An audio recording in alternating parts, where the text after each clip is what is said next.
सैकड़ों साल पहले भारत के एक घने जंगल के बीच एक प्राचीन मंदिर स्थित था जिसे काल भैरव मंदिर कहा जाता था। यह मंदिर अपनी रहस्यमयी शक्तियों और शापित खजाने के लिए प्रसिद्ध था। लोक कथाओं के अनुसार इस मंदिर के अंदर एक अकल्पनीय खजाना छिपा था, लेकिन उस पर एक भयानक श्राप था। जो भी इसे लेने की कोशिश करेगा वह या तो मर जाएगा या फिर रहस्यमय तरीके से गायब हो जाएगा। राजा चंद्रसेन के शासनकाल में एक बहादुर योद्धा वीरभद्र को इस मंदिर के बारे में पता चला।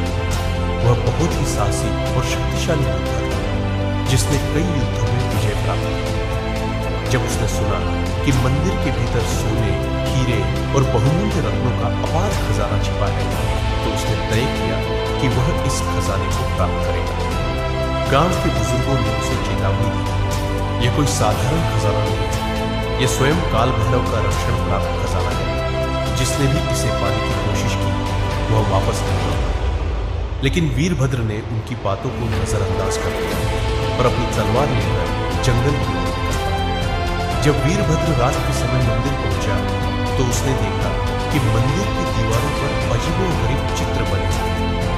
उन चित्रों में कुछ लोगों को खजाना छूते ही चलते हुए, कुछ को अंधकार में विलीन होते हुए और कुछ को पागल होकर इधर उधर भागते हुए दिखाया गया। जैसे ही उसने मंदिर के विशाल दरवाजे को खोला, एक ठंडी हवा में झोंका। अंदर धूप बढ़ने लगा, लेकिन वीरभद्र ने अपनी मशाल जलाई और धीरे धीरे आगे बढ़ा।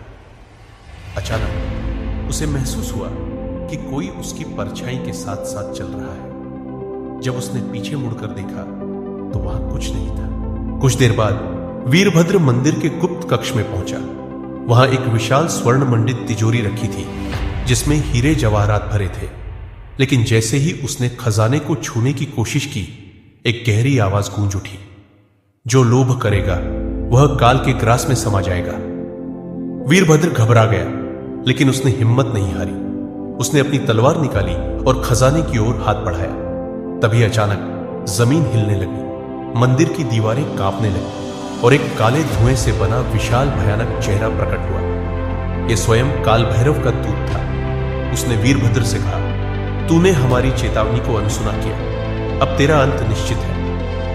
वीरभद्र ने अपने पूरे बल से तलवार चलाई, लेकिन तलवार धुएं के उस शरीर से पार न गई। देखते ही देखते वह धुआं एक विकराल आकृति में बदल गया और वीरभद्र को घेर लिया। वह जोर जोर से चिल्लाने लगा, लेकिन उसकी आवाज बाहर तक नहीं पहुंची। कुछ ही पलों में वह हवा में गायब हो गया और मंदिर वापस शांत हो गया। रहस्य बना हुआ है।